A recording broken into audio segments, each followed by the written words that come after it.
It is starting to heat up on several fronts here, my friends. Welcome back to the Northern Miner Podcast. My name is Adrian Pocobelli. We continue to follow these stories here. Deep sea mining front and center with this big conference going on in Jamaica.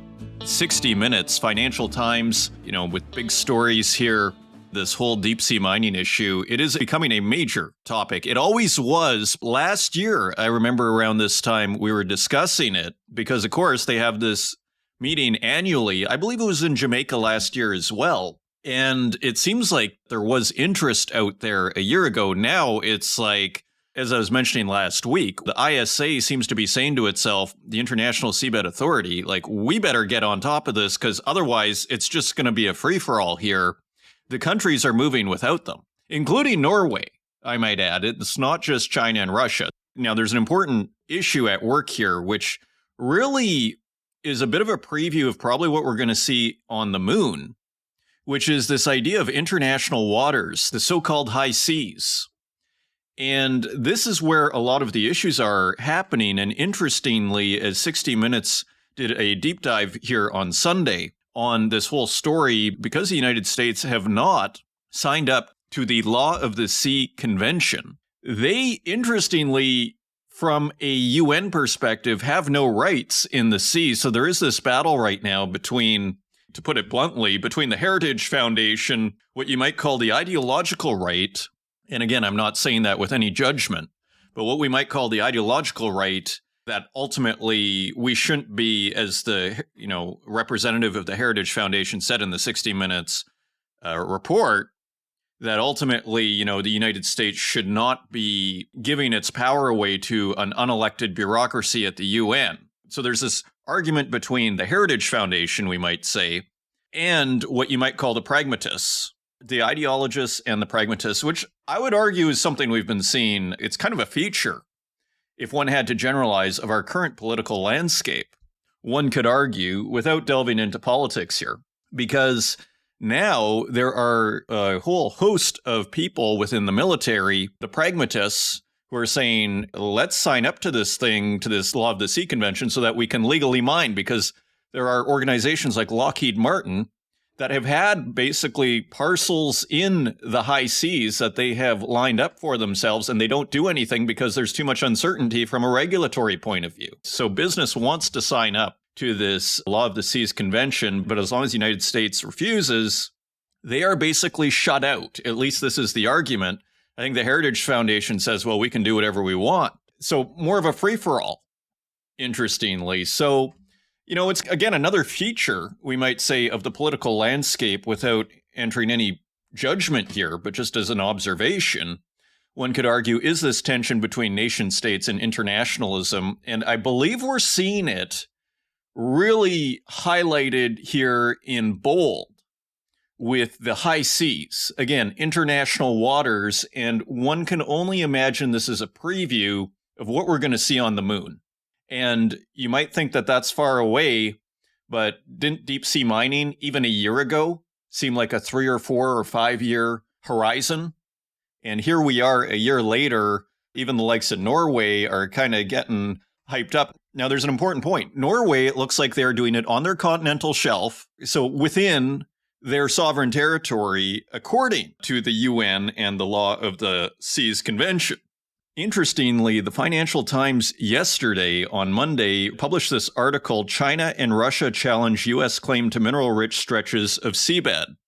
Now, if you remember in December, if you were a listener of the program, you would have been aware that the U.S. unilaterally basically increased the sovereignty of its territory quite dramatically when you look at the map. And this is what it is discussing in this article, which is by Kenza Bryan and Josh Gabert Deuton and Dimitri Sevastopoulos. And this is, again, the FT. U.S. claims to a swath of mineral-rich seabed are being challenged by China and Russia because Washington has failed to ratify a treaty that governs access to resources in international waters. And this is what the 60 Minutes report said, that whenever the U.S. criticizes China for what they're doing in the deep sea, or Russia, what they clap back is, well, you're not even a signatory, so what do you have to say about it? You haven't even signed this treaty. At least we're doing things according to the treaty. And just to continue here, Chinese and Russian diplomats said last week that a U.S. claim to an extended area of seabed was unacceptable, given its position on the 1982 United Nations Convention on the Law of the Sea, also known as UNCLOS, according to 3 people who attended a meeting in Kingston, Jamaica of the International Seabed Authority, which was established under the treaty. So again, this tension between the nation state and really a globalized world. If we take a step back, it kind of feels like one of the great themes of our lifetimes, right? I mean, if you really had to abstract everything you're seeing in the news and take a step back, it's like the nation state is this 19th century construct that we are trying to make work in a globalized world, and many of the tensions we see politically are really a result of this tension. To bring it back from the abstract to the specific, here we have the high seas being a very concrete, practical example of where we see this clash. Let's continue here. Hundreds of former U.S. government officials and military officers recently wrote to Senate leaders urging the body to ratify UNCLOS, which is the United Nations Convention of the Law of the Sea. And we mentioned that in our deep dive in preparation for this meeting in last week's podcast. This would ensure that the U.S. could harvest critical minerals from the ocean floor once the ISA has agreed to regulations for deep sea exploration, which may come next year. I'm frankly surprised they're even going to wait that long, because this is happening. And one thing I want to mention is a little concerning to me was they actually showed these nodules at the bottom of the ocean. And of course, we've interviewed in the past Deep Green CEO, now known as the Metals Company, TMC, which is always at the heart of many of these discussions, pioneer in deep sea mining. Gerard Barron, who is with the Metals Company, and again, who we interviewed on this program, kind of made it sound like, oh, we'll just kind of pick up this thing here in our little submarine and pick up a thing there. What I saw in the 60 Minutes interview, like they actually showed footage under the water, to me was a little bit more alarming. Visuals really can make a difference, and words are deceptive. In a sense, what Gerard Barron was saying is true, but when you actually look at what's going on, they kind of cover a whole area of seabed, and then this basically what looks like a vacuum of sorts comes in and vacuums these things up off the ground. And to me, that's not someone just kind of picking this thing up off the ground and the little bug or fish can just go to the right. Kind of looks more like a industrial grade vacuum, just takes anything and everything. So it's a little alarming, I would argue, just when you see the visuals.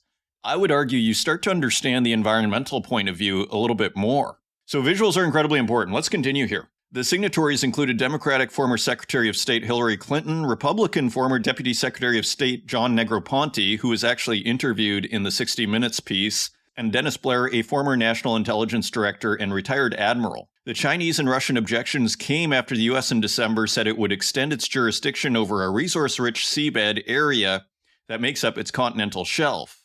The extended area is twice the size of California and spans regions that include the Pacific and Atlantic Oceans, the Gulf of Mexico, and other regions. One person familiar with the situation said the U.S. and other countries were entitled to extend their continental shelves under international law.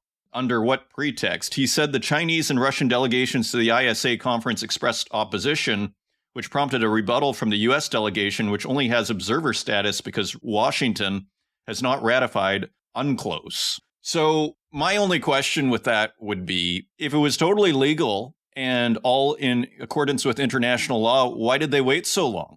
Why did they wait to really claim territories really that were already under their jurisdiction? What was the holdup? The timing seems a little spurious, and there's actually no justification given in that quote. Finally here, Rebecca Pincus, director of Polar Institute at the Wilson Center. This is a familiar name here on this show. Rebecca Pincus from the Polar Institute at the Wilson Center. We do the world news here, and a familiar name, perhaps we should actually try and get Rebecca Pincus on the program. She said the criticism was probably driven by competition over seabed resources such as minerals and also undersea cables. Quote, "It's warfare, part of the great power politics and an opportunity to be disruptive," end quote. So you can read the whole thing on FT. You see the map. And you can see the 1 million square kilometers of seabed increase that the U.S. added in December. Interestingly, it looks like around Hawaii there is a massive addition that has come. So interesting there. And it's quite a extended article here. And it looks like a lot of these polymetallic nodules, interestingly, are in the middle of the Pacific, not too far, almost between the U.S. and Hawaii. And you'll notice in the map of where the U.S. has jurisdiction now, it has quite a large swath around Hawaii. You might say surprisingly large, which is probably where Russia and China are most upset. I imagine Russia is also upset with the extension in the Arctic as well. So again, world news over here, and the name of the 60 Minutes report, which I recommend, is called Why the U.S. Hasn't Joined the Race for Deep Sea Mining in International Waters. And also under the significant headline here, military leaders worry about U.S. failure to ratify Law of the Sea Treaty. Now, moving to the actual conference, we got a headline here out of Bloomberg via mining.com. Seabed mining regulator meets as critical minerals drive heats up. And just a couple of quotes in this article here. Quote, we have Olav Myklebust of Norway, who was newly elected on Thursday as the president of the ISA Council for 2024. And Myklebust said, quote, I do believe that this is the most important year for the authority. And there was another significant quote here at the end. And this is from Craig Shetsky, TMC, also known as the mining company, chief financial officer, who said Tuesday at a company presentation, quote, the real goal is to ensure that the mining code and final rules, regulations, and procedures are in place before mining would begin, end quote. And I think that is what the ISA is facing now. If they don't move, countries are going to move anyway. And here's the metals company basically saying, ideally, we have the mining code in place before we start mining. That's our ideal here. So this is moving forward as, the interests of nation states collide with, international bodies like the ISA, a branch of the UN. So pretty interesting there. And just on a kind of similar theme here, The Guardian, base experiments in mining, the race to protect the surface of the moon. Researchers say global consensus is needed within the next few years to protect scientifically important sites. We're seeing a similar situation here. There are two major international efforts underway to establish rules for lunar activities, but so far neither stresses protection. And the first is the Artemis Accords, an agreement between the U.S. and countries that are partners in the U.S. Artemis Moon Exploration Program, which specifies safety zones around installed equipment, but says nothing about protecting sites beyond those of historical interest. Again, we're on the moon here. The accords do, however, allow private companies to extract materials for profit. Whatever the Artemis Accords decide, Russia and China, who are collaborating on a lunar research station, are not about to sign up. So that is the first effort. And then a second effort at lunar governance is emerging at the United Nations Committee on the Peaceful Uses of Outer Space, or COPWOS. Its new working group is mulling rules on the extraction of natural resources from celestial bodies. So, as you see here, as we've long been discussing, natural resources really at the heart of the conversation. And what a stark contrast this is from, 2010 to 2020, when this was almost a forgotten industry from a political perspective. Now, with deglobalization, things are changing. And on that theme, again, last week, we discussed how both the U.S. and China had come out and said, Africa is really going to bail us out in terms of mineral resources. Africa is the solution. Now, on March 22nd, there was an article from the Economic Times. India looking at Africa for critical minerals, says Mines Secretary. And just a paragraph, India is looking at Africa for minerals, including cobalt and other critical minerals, Mines Secretary V.L. Kantha Rao said on Friday. The country is still engaging with Australia for lithium blocks, he said. And just one more paragraph, talking to reporters on the sidelines of a function, the secretary said, quote, in Africa, we are looking at Zambia, part of the Copper Belt, Namibia, Congo, again, part of the Copper Belt, Ghana, and Mozambique for critical minerals, end quote. So very interesting there.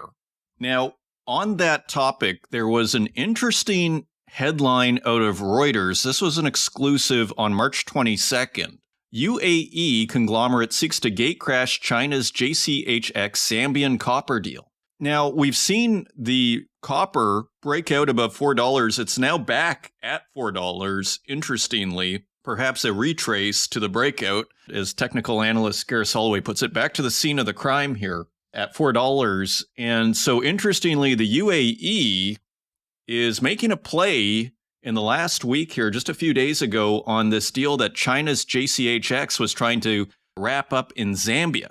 Again, part of the copper belt. And this is a copper deal. A unit of international holding company, Abu Dhabi's most valuable company, is interested in acquiring Zambia's Lumbambe copper mine, an asset that China's JCHX Mining has already agreed to buy. Three sources familiar with the details told Reuters. International Resource Holdings recently told EMR Capital that it is interested in bidding for the private equity manager's 80% stake in the Lumbambe copper project, which is up for sale.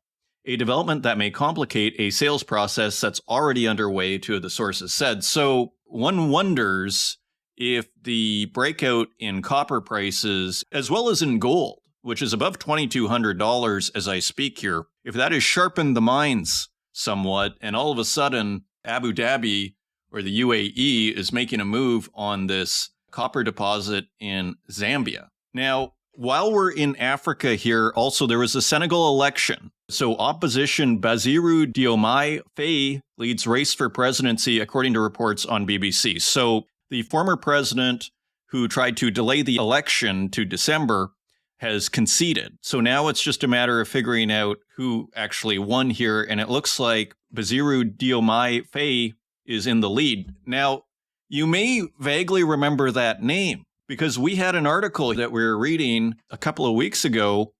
Senegal opposition coalition promises new currency and revamp of oil contracts. And yes, it is the same person. So running on natural resources, currency, and here's just again a quick paragraph from that story on March 10th, quoting Bassirou Diomaye Faye, quote, convinced that full independence cannot be achieved without controlling the economy, livestock management, fisheries, and agriculture. We are fully committed to achieving food, digital, fiscal, energy, and scientific sovereignty. And again, he was promising a new national currency and the renegotiation of mining and energy contracts. So it's a popular issue. When you look at these YouTube shows out of Africa, they know they have what the world needs. And so if you're a politician, it's basically pretty good PR to say, we're going to get you what you're owed on your natural resources that are under the ground. We're not going to be taken advantage of anymore. And so there he is, Faye, in the lead to take over in Senegal. Finally, while we're in the Sahel, remember the two Binance executives that were arrested that we discussed in the last couple of weeks for basically because there has been a rampant inflation, and there's a sense, Nigeria is often thought of as a bit of a crypto country and that people are escaping into crypto. We talk about the ETFs, but we can't underestimate the impact of entire countries potentially starting to move into crypto, as we've seen with Argentina and again here in Nigeria and with the inflation in Turkey. Again, it's back to this whole idea. What would you do? Where do you want to have your money? In the currency that's going down or in Bitcoin, which is going up? Right? So you can see the decision making. So here's an update. Just as we wrap up here, Binance executive escapes Nigerian custody as authorities file new tax charges. Now, there were two senior executives from Binance that were arrested. U.S. citizen Tigran Gambarian and British Kenyan Nadeem Anjarwalla were both charged and remanded in custody by Nigerian authorities. Reports emerged over the weekend that Anjarwalla, so the British Kenyan individual, escaped on Friday from the Abuja guest house where the pair were detained. So that is your very quick update, and I am just scraping the surface here. So a lot going on. As well as in this show, I'm very pleased to welcome Keerit Jutla, President and CEO of the Association for Mineral Exploration of British Columbia, who joins us once again on the program to give us an update on how the AME Roundup conference was and really what is happening in terms of legislation in BC. Keerit is concerned that the discussion is mostly taking place between the government and Indigenous groups, and that really the industry itself is being left out of the discussion. So Keerit makes the argument for a chair at the table. I thought quite powerfully. So a really interesting interview. It's great to have Keerit back, and it's great to have someone with such deep insight on what is happening in British Columbia. So a wonderful interview coming up, as well as a whole host of very interesting news stories, metal prices, and more. If you want to find us online, you can find us at northernminer.com. You can find us on Twitter at northernminer, and on Facebook, LinkedIn, and YouTube, where we also host these podcasts and wherever podcasts are available, including Spotify, SoundCloud, and Apple Podcasts. And with that, let's turn to the news. And turning to the website, there is one story we never got to in the introduction that I wanted to touch on because it deals with so much of what we are talking about here, which is natural resources, supply chains, economies, the whole thing. So this is from CNBC, just to get us started. And here's the headline: EU-China trade relations are in a slow-motion train accident, business group says. And I just thought this was interesting because it basically confirms a lot of what we've said here. But like I like to say, I like taking baby steps so that we actually are building a strong foundation on what we are talking about. And so just more interesting evidence of this idea of China oversupplying various markets by owning the start of the supply chain, where a lot of the minerals are processed. They can inherently undercut everybody. And so just a few points from this article. Trade tensions between Europe and Beijing will likely escalate due to China's growing ability to manufacture more cheaply in strategic industries, if not all industries, according to Jens Eskelund, president of the European Union Chamber of Commerce in China. He said the chamber was seeing, quote, overcapacity across the board, end quote, whether in chemicals, metals, or electric vehicles. Quote, I've met very few companies that do not face it, end quote. And just a couple of quotes from the article from Jens Eskelund. Quote, what we see right now is the unfolding of a slow-motion train accident. Europe cannot just accept that strategically viable industries constituting the European industrial base are being priced out of the market. That's when trade becomes a security question, and I think that is perhaps not fully appreciated in China just yet. So, as we saw with the United States saying, you know what, maybe these BYD, these Chinese manufactured vehicles are a national security threat, we're starting to see the security flag being waved here by the EU as a pretext for keeping Chinese goods out of Europe. One imagines they are thinking of BYD as well. So similar justification, different reasoning within it. And just to add like a little bit more urgency and concern for you, here's another quote following Eskelund's discussion about there being overcapacity across the board. I've met very few companies that do not face it. Then he said this, quote, we haven't seen all that capacity coming online just yet. This is something that's going to hit markets over the next few years. So this hasn't even really got going yet. So there is a behemoth on the horizon, and it's looking to take out and undercut European economies. And one wonders if they're out for the US as well. Again, if you own the metals, if you own the processing of the metals, if you own that part of the supply chain, that means you are the first customer. That means you can always offer a better price because your costs can always be lower. This is what China has accomplished. And they, of course, are, the leaders in deep sea mining, I might add. So I just wanted to highlight that because we've been seeing it over and over again here. And I thought this was an important statement here from the president of the European Union Chamber of Commerce in China. Okay, I think we can call that a credible source. Now, continuing on, Northvolt starts battery plant in win for Europe's industry. So what feels like a rare win for Europe, Bloomberg via mining.com, Northvolt AB is starting construction of a $5.4 billion battery plant in northern Germany to supply electric cars, capping an intense lobbying effort under newly relaxed European Union state aid rules. And I repeat that, under newly relaxed European Union state aid rules. The project will receive just over 900 million euros in handouts and guarantees from Germany, which help prevent the project being lured to the US, where there is cheap energy. Chancellor Olaf Scholz said the factory near the town of Heide will help support the country's future as a manufacturing base. And finally, here's a quote from Scholz. quote, "The production of good cars beyond the combustion engine continues to form the backbone of our industrial sector. For that, we need battery cells made in Germany, made in Europe," right? Now, the question is where are they going to get the materials to make those battery cells? And further, are they able to do it at a cheaper price than China? It sounds like a very challenging situation. Let's continue. U.S. explored adding more cobalt to defense stockpiles. This is Reuters via mining.com. Another issue that we've been discussing here, which is if lithium's going to fall to $13 a kilogram, let's buy it. I don't know what the problem is here. I think this should be a wonderful opportunity. Let's secure a whole bunch of lithium at $13 a kilogram. So here, it looks like the Department of Defense, actually the Defense Logistics Agency, has at least been exploring the idea. And here's the article, again, Reuters via mining.com.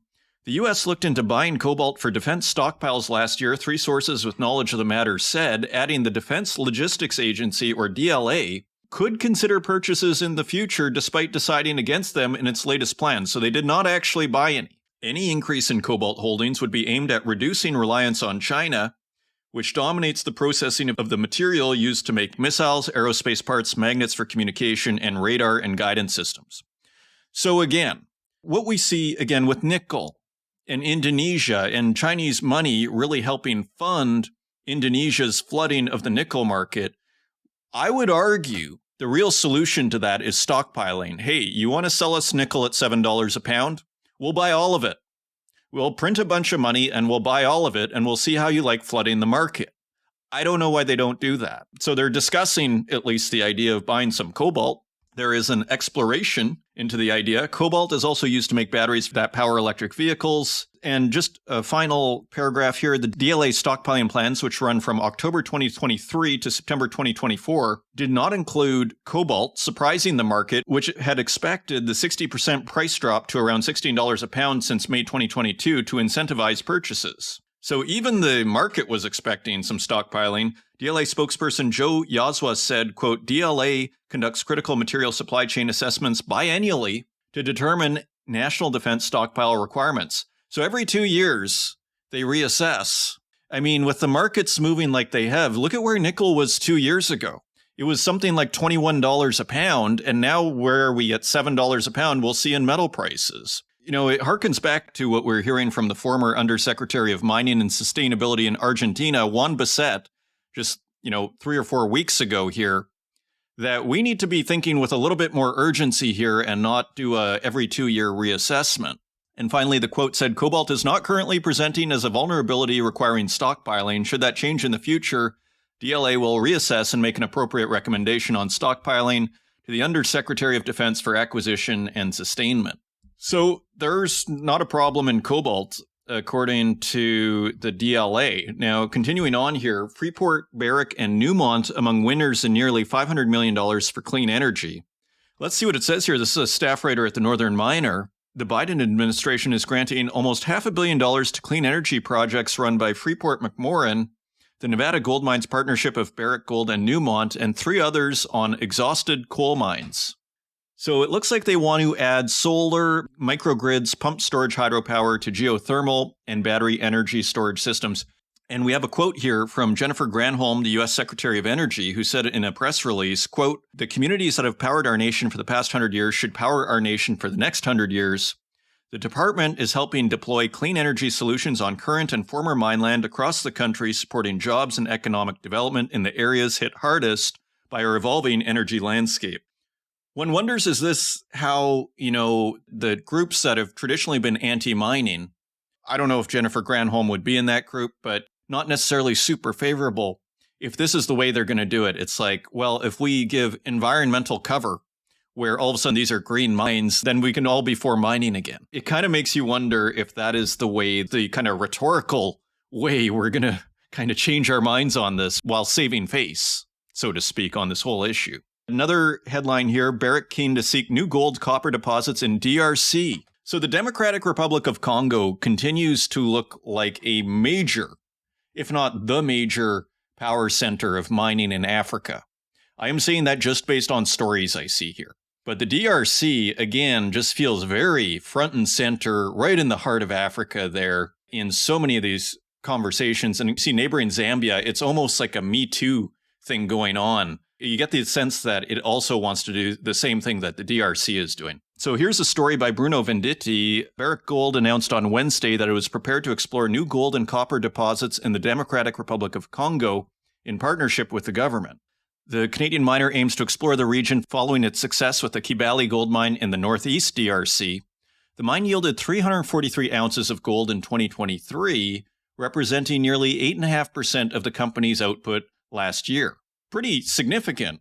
And here's a quote from Barrick CEO Mark Bristow. Quote, Kibali has transformed what was previously the disadvantaged northeast region of the country into a new economic frontier and a flourishing commercial hub. Of our $5 billion investment in the DRC, more than half has been spent with local contractors and suppliers. And of course, Mark Bristow, a pioneer really in sharing, dare I say, of, big mining companies sharing with the locals. So interesting to see there. No update, by the way, of Barrick and Mali. I've been watching very closely to that report we're seeing in the Africa report 3 weeks ago. Continuing on, Ivanhoe Electric earns into 60% of nickel copper project in Côte d'Ivoire. So again, you're just seeing action across the continent here. This is Jackson Chen at the Northern Miner. Ivanhoe Electric has completed its earn-in to acquire a 60% interest in the Semaple Grata nickel copper project in Côte d'Ivoire after satisfying the expenditure requirements outlined in an agreement from 3 years ago.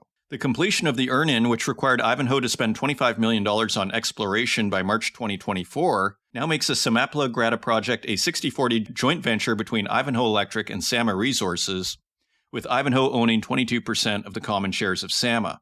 So pretty interesting there. And finally, Vale expects nickel market deficit by 2028, executive says. So we were discussing the sheer unpredictability of these markets. So this is Reuters via mining.com, a very short 2-line article here. Brazilian miner Vale expects nickel markets to swing to a global deficit by 2028 from their current oversupply, an executive said on Tuesday. Quote, we are very strong on nickel fundamentals, end quote. Vale Chief Sustainability and Corporate Affairs Officer Emily Olsen told the CIRA Week Energy Conference in Houston. Despite the short-term pain, we see the long-term gain. If you're seeing nickel mines shut left, right, and center, I don't know why you wouldn't be strong on the fundamentals. Sounds like a good story to me. Another interesting headline as we wrap up, platinum metals face structural hit to demand from electric vehicle revolution. And we have seen PGM metals get hit quite hard. This is Reuters via mining.com. And there have been layoffs in South Africa at some of the platinum and palladium mines. So interesting story basically saying that electric vehicles are hurting the platinum and palladium markets. And finally, a story that will relate to our feature content. Alaska governor calls on Biden to update mine permit process. This is Reuters via mining.com. And this is something we discuss with Keerit Jutla, which is this idea that perhaps BC can be a pioneer in how to move forward in a lot of these mining projects. And just a couple of paragraphs here. Alaska Governor Mike Dunleavy called on President Joe Biden on Wednesday to update and streamline the U.S. mine permitting process in order to boost domestic production of critical minerals and reduce dependence on foreign nations. Quote, our message to the Biden administration is do everything you can to do everything here in America. Get your permitting processes streamlined, end quote. Dunleavy told Reuters on the sidelines of the CIRA Week Energy Conference in Houston. It is, quote, somewhat nonsensical, end quote. The governor said that Biden has pushed for greater adoption of electric vehicles, which require far more critical minerals to build than internal combustion engines, but has blocked Northern Dynasty's Pebble copper and gold mining project. So Northern Dynasty, our ongoing soap opera, is back in the discussion. Finally, the governor said, quote, if we don't get our permitting processes together, if we don't start to use data and science again instead of emotion, this chaos is going to continue. Those are your news stories. Now let's take a look at metal prices.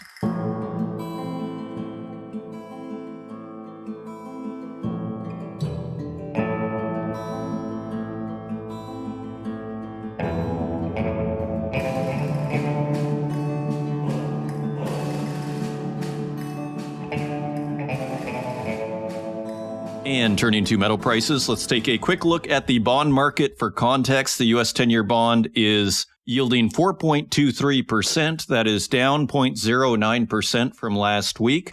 The UK 10-year gilt is back below 4%, yielding 3.95%. That is 0.13% lower than last week. And the Italy 10-year bond is yielding 3.65%. That is 0.04% lower than last week. So interesting that bond yields are coming down. It's kind of an interesting time in the market, isn't it? Because we see gold going up. Copper has pulled back to $4 after breaking out. Iron ore is lower. In a sense, the market is still at all-time highs, but there does seem to be some concern in what we're seeing, say, in bond yields, which are coming down, and perhaps most significantly, silver. Let's take a look at metal prices. Turning to our precious metals, gold is trading at $2,213.40 per ounce. That is $58 higher than last week, so back above $2,200 here, and the first time on our weekly count here. Interestingly, silver is back below $25 at $24.86 per ounce. That is 24 cents lower than last week. So in a sense, we're still not really seeing, I would argue, a kind of confirmation from silver, lighting up questions here on, is it not confirming gold's move? And is the industrial economy really not as robust? Of course, silver having a lot of industrial applications, right? So let's continue here. Platinum is at $917.40 per ounce. That is $22 lower than last week. And palladium is at $1,031.79 per ounce. That is $2 higher than last week. Turning to our industrial metals, copper is trading at $3.99 per pound. So back below $4, and that is 13 cents lower than last week. Iron ore is trading at $110.67 per metric ton. That is basically even with last week, about 20 cents higher. We saw as high as $140 just 3 months ago. Aluminum is trading at $1.06 per pound. That is 3 cents higher than last week. Lead is lower at 91 cents per pound. That is 5 cents lower than last week. Nickel is back below $8 at $7.73 per pound. That is 39 cents lower than last week. Tin is also lower at $12.58 per pound. That is 43 cents lower than last week. Cobalt is unchanged at $12.95 per pound. Lithium is slightly higher at $15.88 per kilogram. That is 11 cents higher than last week. Uranium is at $85 a pound. That is $6 lower than last week. So continuing the correction we saw after hitting as high as $106 a couple of months ago on our weekly. And finally, zinc is at $1.13 per pound. That is 2 cents lower than last week, but still continuing to do quite well. So zooming out, a bit of a mixed bag here, but I would say the real standout here is gold is doing quite well, above $2,200, while a lot of these industrial metals seem to be coming down a bit after the high inflation print. Seeing silver below $25 as gold breaks $2,200 is quite interesting. And again, iron ore at $110 and copper back below $4 barely, but interestingly, nickel back below $8. So I would say with the lowering bond yields, one wonders, is there something brewing here under the surface? Just an open question, and those are your metal prices. Coming up, I'm very pleased to welcome Keerit Jutla, President and CEO of the Association for Mineral Exploration BC, back to the podcast to discuss the latest developments on talks between governments, Indigenous groups, and the industry on how to move forward and how to do staking, and really on what is happening at the very beginning of what we might call the supply chain of mining, the exploration phase, even the stakers, the prospectors, how do they move ahead? And Keerit is on the case and really illuminates the whole discussion for us, because this isn't just a BC issue. This is a global issue. There are many lessons here, and BC has the opportunity, as Keerit says, to be a pioneer really in this whole area. So I hope you enjoy the interview, and I will see you on the other side.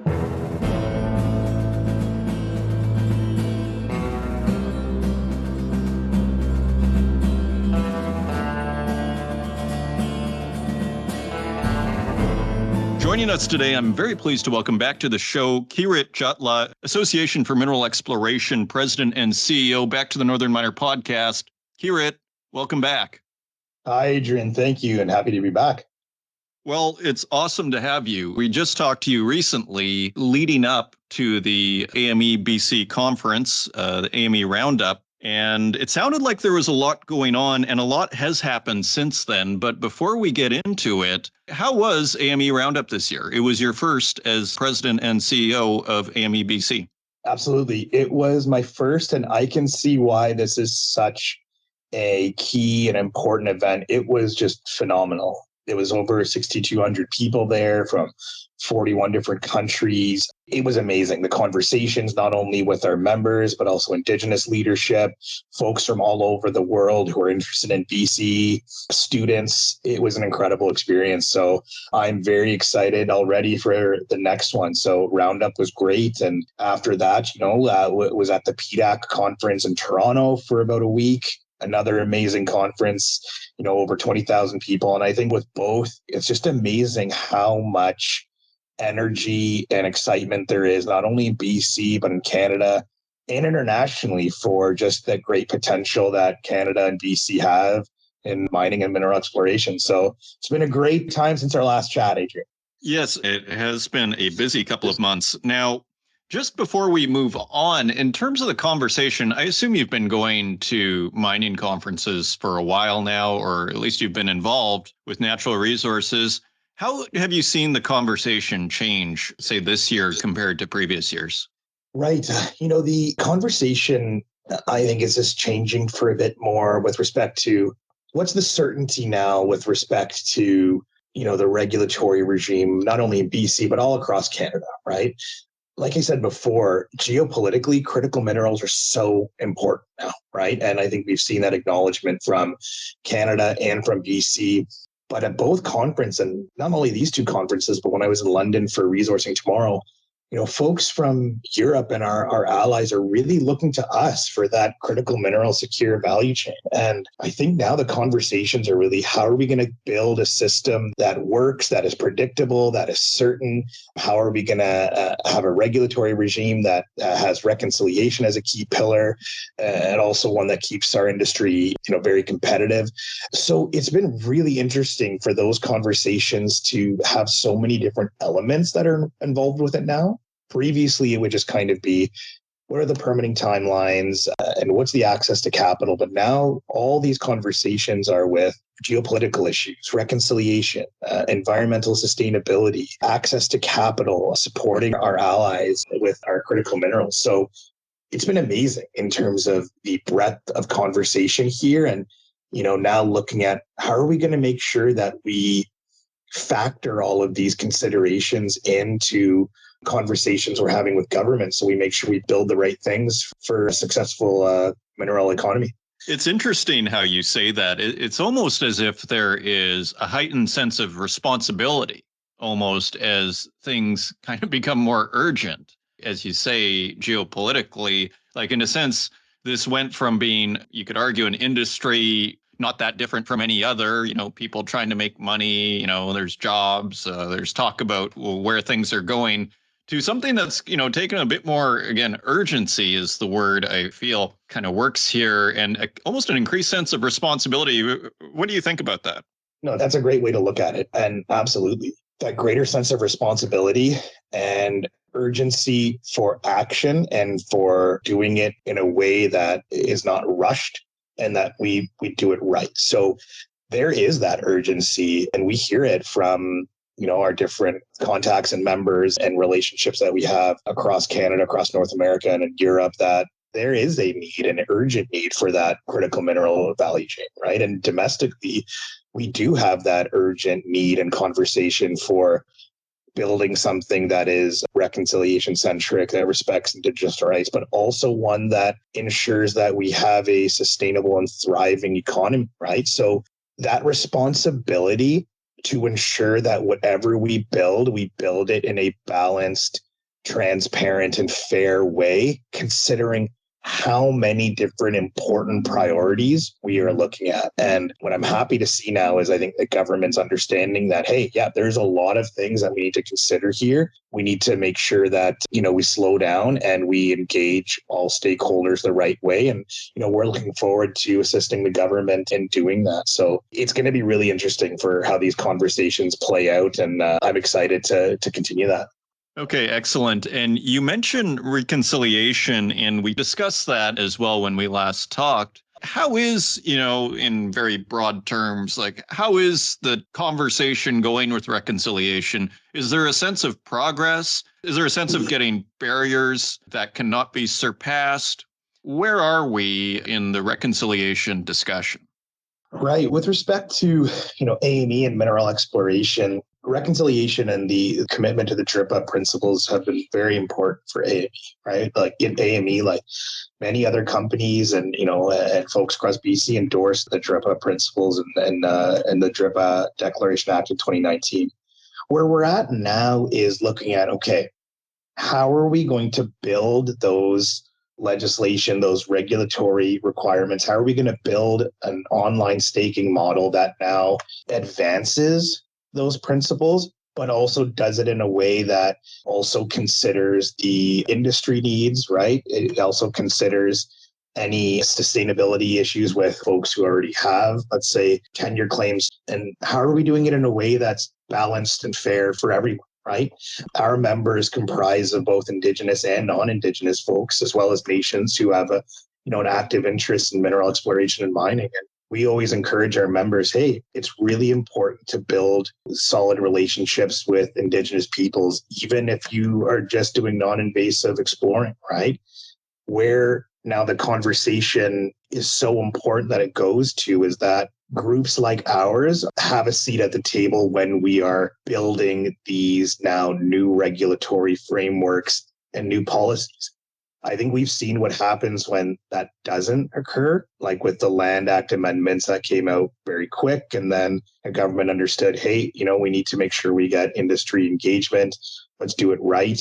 So, that's where we're at now. We really respect that in these reconciliation conversations, it's government to government. And that means, Indigenous governments with the BC government. But it's so important that the BC government ensures that they have all the information, all of the strategic considerations needed when they go into discussions with Indigenous governments. And the only way to do that is to have a thorough, meaningful engagement process with the key industries that are impacted by any potential regulatory or policy changes so that we can help build solutions, right? So I think that's where we're at right now is we have great relationships with, our Indigenous leaders across BC. And now we're all kind of looking at what's the next step? How are we going to ensure we're all talking together at the same table in a meaningful way? And, we're looking forward to see what the government unrolls and puts out that way. But in the interim, AME is going to be doing active engagement with our own membership, right? To look at, hey, what are some of the challenges that you have with claim staking? What are some of the things that are unique and nuanced to you, right? Our membership, we have over 5,000 members ranging from a big mine to a prospector. So every single member has different access to capital, different abilities to build relationships. So it's really, really important that we get this right. We all desire to go in the same direction. Now we just got to make sure that we're doing it in the right, well-balanced and thorough manner. If I understand you, then you're basically saying when there are discussions on legislation, I assume you're referencing the Mineral Tenure Act in BC, where we had an article with you in the last month. You're basically saying, from my understanding of the article and what you're saying now, is your concern is that industry doesn't really have a seat at the table right now. It is more of a government to government conversation. Is that a fair assessment? Yeah, thank you, Adrian. I think, look, without sugarcoating it, the nicest way possible is, yeah, industry is concerned with the lack of, I think, a strong presence in these discussions. Look, the government has a duty to ensure that they consider the public, as a legal term, public interest considerations, whatever they're building. And the public interest includes reconciliation, and it also includes the natural resource economy, the wide variety of people who are working and active in it, and ensuring that there's the right notice, the right means to be viable in whatever system they build. The only way that's going to happen is if groups like AME are meaningfully engaged at these tables. And, it's not just AME, it's all across the natural resource industry associations here. Is how is industry going to be meaningfully engaged in the DRIPA action plan system here? And right now, we don't see a full, clear, standardized, transparent system that we can say, okay, with certainty and clarity, any policy legislative item that's going to impact AME, we will be engaged in a good and thorough manner. We flagged this for the provincial government, and now we are hopeful that the response that we get will be, that correct seat at the table. We're not saying that we should be the most important chair at the top table, but we can't be at the last table or the kids' table either. So it's essential that we are at that table for those discussions. And then, let's say they have to have a separate government to government session. That's fine. Industry groups like ours can leave the room or hop off the call. So I think there's ways that we can do this and ensure that, we're part of this conversation to build what we need to build for everybody.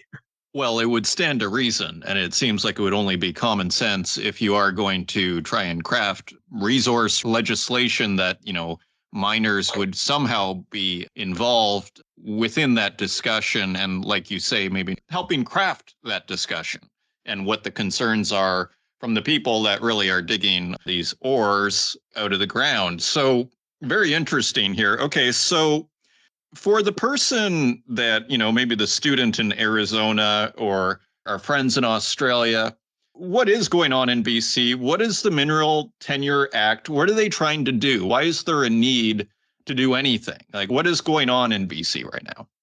Sure. Just for some context for folks who are listening, and I appreciate that question, is here in British Columbia, the British Columbia government in 2019, they enacted this legislation called the Declaration Act. And basically what that act said is the principles from the United Nations Declaration on the Rights of Indigenous Peoples, the government is now going to integrate those principles into modernizing different laws and practices within British Columbia. So how that relates to mineral exploration is the act that governs how exploration happens in mineral exploration that doesn't involve drilling, into the ground, is the Mineral Tenure Act. So through that act is how you can stake a claim to do non-invasive exploration. So previously, how you would do it is you would go online, the Mineral Tenure's online website, you'd go through the process, and then you could stake claims there.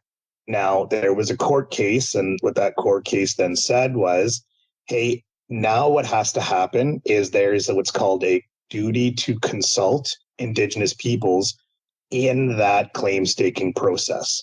So what the judge said is, hey, industry, First Nations, and government, all of you have 18 months to put your heads together and develop a new claim staking system that works for everybody, that has what's called a consultation standard, meaning, hey, what's the activity? In this, it's you're online staking a claim. Now, what's the proportional way that Indigenous peoples will be consulted before you go and start exploring on the land? So, we see that there's some great opportunity now for industry and nations to work together to build something. But why it's so important for students or folks listening elsewhere is it's now looking at what is the standardized and what is a streamlined way that exploration can occur that isn't prohibitive to any member or any explorer who wishes to use it, right? Ranging from a prospector to a junior mining company to even a bigger mining company, to be able to go and explore and discover and protect their intellectual property that way as well. And why it's an important thing here in BC is we're the first province to start building this out, but other provinces in Canada now have similar initiatives and looking to BC to see how we build it. So there's really important considerations here, and that here in BC, one of the key in Canada, a key thing that we have here is our commitment to reconciliation with Indigenous peoples, meaning how are we going to collectively build better relationships and work together while respecting Indigenous rights? And how are we going to build these new processes in a way that balances the fairness, competitiveness? This sounds like an issue that many places in the globe could face, and that BC has the opportunity to kind of, to a certain degree, help craft pioneering legislation, Keerit. Exactly. Really to summarize it is, how do you build processes that have either some type of desire for joint decision making or a relationship that you need to have beforehand, but ensure that you're able to build it in a way that's transparent, competitive, succinct, protects the intellectual property of explorers, and is able to move at a good pace. So I think that's where we're at right now. Okay, excellent. So you're in this process then of trying to get you might say, a bigger chair in the dining hall, so to speak, or a better seat at the table. So what do you think needs to happen? Like, if everything went your way, what would you like to see? What do you think would be the best outcome, in a sense, for industry, government, Indigenous groups? Like, what do you think needs to happen here, Keerit? Yeah. I mean, one, for the Mineral Tenure Act modernization process, since this is something that directly relates to our members, is AME really needs to be quite active and at that seat at the table with the government and with Indigenous groups to, build a process that works, but also ensure that, our members aren't negatively impacted by it. Like, look, we've already seen a couple of things that have come out from the government and it had impacts to our members, right? Like, they had tenure there, they had projects there. So the more proactive we're able to have conversations and the more transparent they are, I think it's good for everybody. It's difficult to engage when you're either under a confidentiality agreement or an NDA. It precludes the ability for us to talk to our members on our board. So, key deliverable one is for MTA, for us to be at that working group and in a way that respects Indigenous BC government processes. The second one is part of that process for the mineral tenure online system. So literally, how do you state claims and do it in a way that is a consultation base? I think, look, the judge said there's a consultation duty, right? And now let's start brainstorming on what that could look like and how that system will work there, right? Like, I think what's really important for people to remember is the mineral tenure online and that staking system, that's just one piece in the entire machinery of how you get to a mine, right? So if we want to have the mines that are key for our low carbon future and critical minerals, you have to have a robust exploration system. And look, this online system, the MTO, that's just for non-invasive exploration. So how can we do it in a way that respects Indigenous peoples? And how can we do it in a way that's not too prohibitive, right? Is a key second step. The third step here is for not only groups like AME, but for all industry groups, is we need to have clear certainty, predictability, and clarity on how we are going to be meaningfully engaged and how all legislation and policy is designed here in the natural resource economy, right? Because not only are there new acts and new legislations and new policies about the how, but also decisions being made on the land base in terms of how the land is used, how the decisions are made for it. And they have real implications to our members, right? There's already a few who have come forward saying, hey, wait a minute, this is news to me and this is going to impact my tenure, my project, right? So we're here to represent our members' interests, and we want to make sure that the more proactive, the more deeper and meaningful we're able to get engaged by the government, the better we can mitigate those things and the better we can build something that works for everyone. Indeed, it seems as if the goal here in a big picture perspective is to get the minerals out, speed things up. I mean, we've seen government make, statements in that regard with shortening permitting times recently on a federal level. There was at least a statement that was made that this is something we want, right? So it seems to me that what's going on here with the Mineral Tenure Act, It kind of is right there at the very beginning of the value chain, we might say, in the mining industry, exploration staking and just how to get started. And if this is something we want, then it seems like we kind of want to get this right. And it doesn't seem like it's an impossible thing to get right.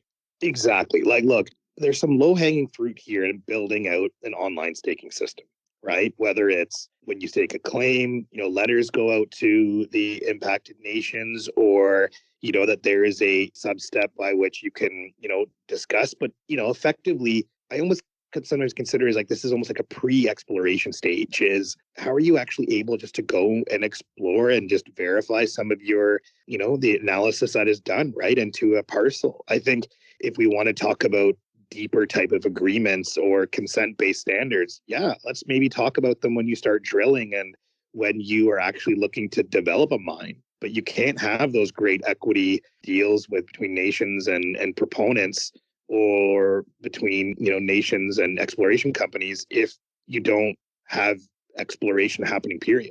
Right. So the more succinct of a process we have, the more predictable it is for everyone, the better. And I think it really goes to show that, look, like industry and nations have been developing really good solutions and working on things like this for decades, right? So sometimes I think it'll be important for the government to also understand that things don't need to be too prohibitive, or that the government can, take a little bit more of a back seat, and industry and nations can start building agreements and building projects and, really be the driving force in economic reconciliation here. And how does this affect then the financial side of things? How is the investment community? Is there any reaction at all as far as this legislation, or are we too early for that? What is your sense in that regard? Yeah, there definitely is, some uncertainty here. And we have heard from the capital markets community that instability in land-based decisions, or, uncertainty with how these processes are going to be built. Yeah, it's a major question, right? Like, look, our juniors, every dollar matters. And the more uncertainty there is in a regulatory process, the more difficult it is for a lot of these juniors to stay viable, right? So it is essential that we have open, clear, transparent regulatory regimes that are not prohibitive and that they balance reconciliation with the competitiveness of the industry, because that's the only way we're going to see more and more dollars be invested in BC. We're really happy that the province has put in 24 million in a critical mineral strategy, and, has also put in this called the First Nations Equity Fund for, equity plays and projects. But you can't use all of that funding unless you have a clear, succinct online tenuring system or exploration process. So the sooner we have clear clarity across the board in all of our regulatory structures and frameworks, and as soon as we have clarity around the land base and access to Crown lands, the better it's going to be for everybody.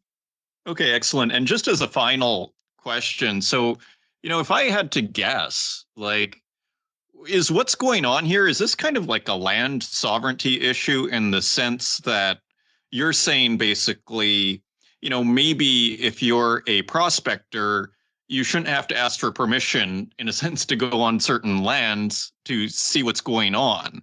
Is that basically what it comes down to? And you're saying, okay, once you start extracting, then that's a completely different story, right? But is that what it comes down to? Is it sort of like, whose land is this, and get off my land? Effectively, yeah. I think what our members and what folks need to have full clarity in is, who do they ask permission for to go on the land, and how is that permission process built out? So in BC, there's discussions around what consultation means, right? Versus what joint decision making is, shared decision making, or a consent based standard. So the key thing here is, are you having the right conversation at the right time in the entire process of how you get from discovering and exploring to actually having a mine built? So here, I think there is a lot of clarity that is needed from the government with respect to, I think, just some clear answers, right? Is the government going to be the entity that'll always make the final decision? Is there going to be clarity on who's making the decision, what the steps and sub-steps are involved with that? And you know what? If those answers aren't there yet, then invite groups like ours earlier in the process. Invite us to those tables, and we can help build out those models and how we can do that. Keerit Jutla, Association for Mineral Exploration, BC President and CEO. Thank you for joining us and sharing your insights on this week's Northern Miner podcast. Anytime, Adrian. Thank you.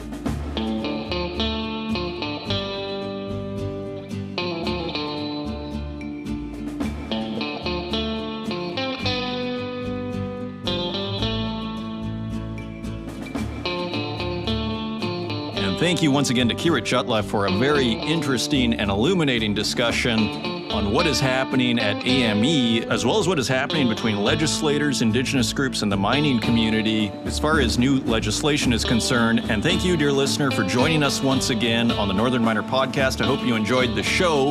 If you want to help out the podcast, please leave us a review in the Apple Podcast directory, share it with your friends, and until next week, take care.